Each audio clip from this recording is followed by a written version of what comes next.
Bonjour Cancer, j'espère que ça va bien. On va faire un petit tirage pour savoir qu'est-ce qui se passe. Qu'est-ce qui se passe dans votre couple? Qu'est-ce qui se passe en étant célibataire? Les blocages, les obstacles. Pourquoi ça gosse? On les voit en premier. Ouh, qui vous êtes, le hiérophant. Quelqu'un de très moral, quelqu'un de très assis sur ses principes. Beaucoup de connaissances, beaucoup de sagesse. Peut-être que vous êtes marié aussi, on va voir. C'est le Madame Clara que je prends. Les images sont belles. Ouh, je ne veux pas voir quelque chose. Oh, oh, oh, oh. OK.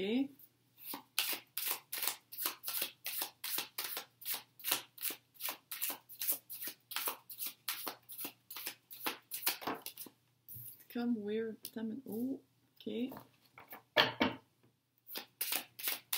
Une minute.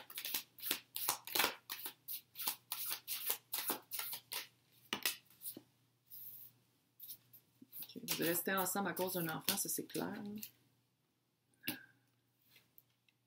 Vous ne voulez pas travailler. OK. Bon.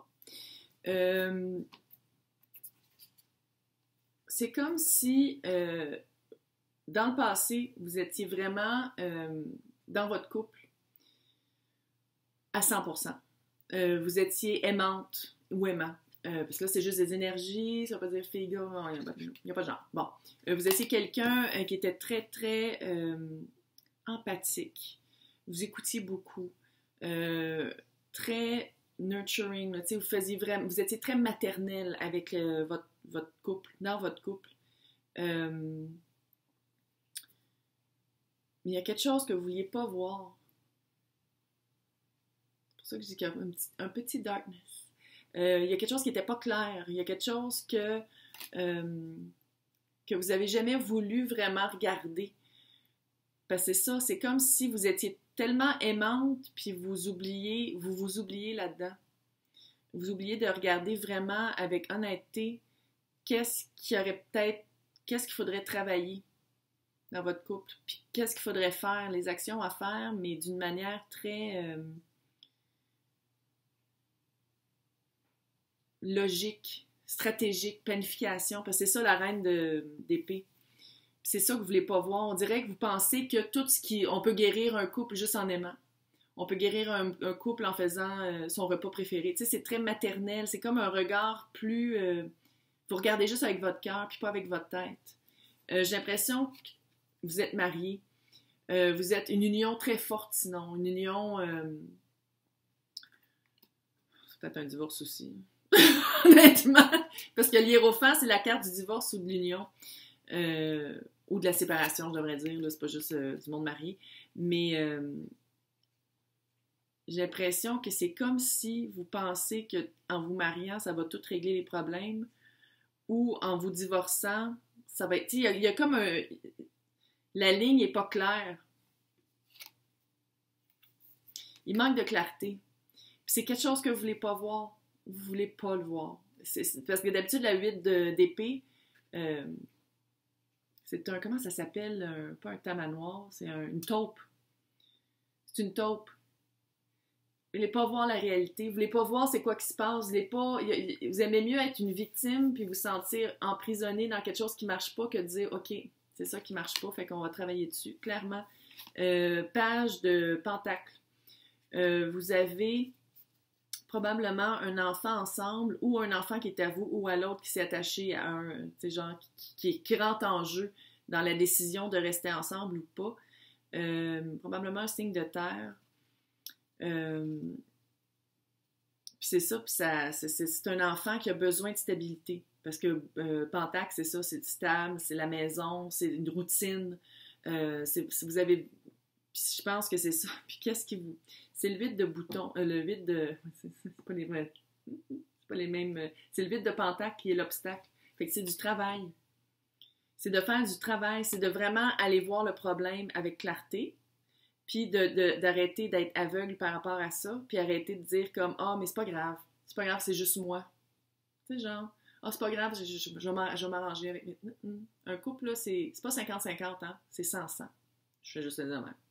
J'ai l'impression que vous en prenez beaucoup sur vos épaules. Puis c'est pas fair.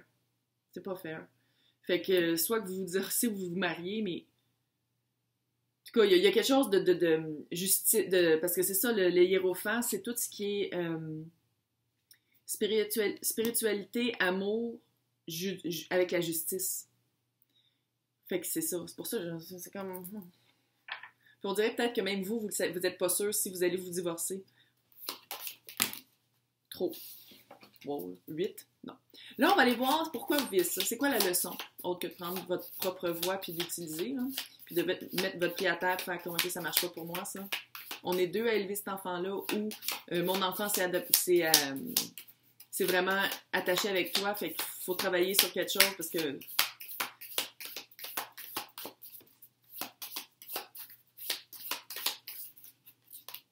J'allais dire c'est long. C'est pas long. Ouais.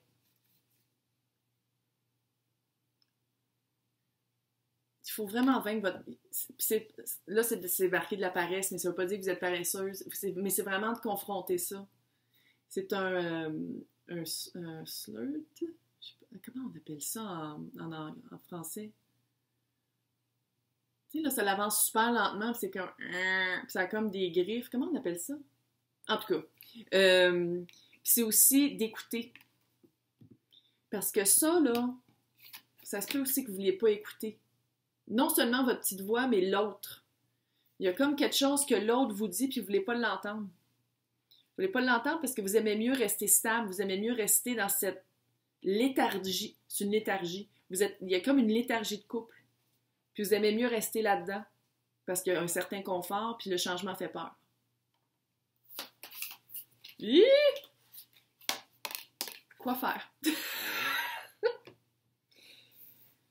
Ouais. Mm-hmm. Mais discernement. Ouais. Il faut savoir discerner la vérité dans l'autre, la vérité du couple, la vérité de votre vie. Il faut être capable d'aiguiser votre perception. Arrêtez de penser tout le temps avec votre cœur, puis regardez la situation comme elle est. Ça veut pas dire que ça va finir. Tu sais, je veux dire, il y a ça, tu sais, c'est ça aussi le jeu de cartes qui me dit, c'est que c'est comme si en ce moment, la ligne est mince entre décider de rester ensemble puis de se battre pour le mariage et de travailler dessus avec clarté ou de dire, OK, on se divorce parce que c'est pas que c'est plus facile, mais ça serait moins de travail parce que ça serait juste signer des papiers comparativement d'aller en thérapie de couple puis vraiment travailler sur nous. Bénévolence, fait que c'est vraiment de trouver, de se trouver une bénévolence à soi. De se trouver une compassion. Une compassion vis-à-vis. Parce que je pense que vous êtes très, très, très, très, une personne très généreuse, qui donne beaucoup, mais qui reçoit peu. Puis j'ai l'impression que cette bénévolence-là, tu sais, ce que vous donnez tout le temps aux autres, bien, pourquoi vous ne le donnez pas à vous en premier? On ne peut pas donner d'une coupe vide. C'est la coupe, là-dedans, les coupes là, qu'on voit, là. C'est vide, là. Fait qu'il faut la remplir. Puis je sais qu'on a été élevés pour qu'il faut tout donner, surtout une mère, là. Les pères aussi, j'imagine, là, mais moi, je connais plus des mères, puis je connais les pères aussi, mais je veux dire, tu sais, l'archétype de la mère qu'il faut qu'il donne tout, puis que, tu sais, genre, est complètement épuisée, puis a tout donné à toute sa famille, puis elle a plus rien pour elle, là. Fuck that shit, OK? 2021. C'est fini, là. On pense à ça aussi. La dévotion que vous mettez dans votre couple, la dévotion que vous donnez aux autres, pourquoi pas vers vous? C'est ça qu'il faut faire. C'est ça qu'il faut que vous vous... J'ai des gros spirituals. Vous avez une dévotion à votre couple, à votre enfant, à tout le monde sauf à vous. Non. On ne peut pas donner ce qu'on n'a pas. Fait que cette dévotion-là, est-ce que c'est un attachement? Est-ce que c'est une dépendance? Est-ce que c'est sain? Je suis pas mal sûre que la réponse est non. Mais bon. Tu sais, je veux dire, il faut partir de quelque part, surtout que depuis que ça a changé là, au mois de décembre, là, le 12 décembre 2020, tout change vite. Puis, tu sais, toutes nos fondations shake un peu parce que ça change tellement vite que... Puis des fois, on réalise que nos fondations n'ont jamais même marché pour nous. Puis j'ai l'impression que c'est ça que ça vous prend. Ça vous prend vraiment un regard. Il faut vraiment arrêter de faire de la bouffe, puis de donner tout à tout le monde, puis d'être sûr que tout le monde va bien, puis de se poser un regard sur nous, sur vous, puis d'aller voir vraiment qu'est-ce qui marche pas, puis pourquoi ça marche pas, puis de faire vraiment un gros travail. Pas un gros travail, là. peut que ce soit pas si gros que ça, mais c'est vraiment de vous en donner autant que vous en donnez aux autres.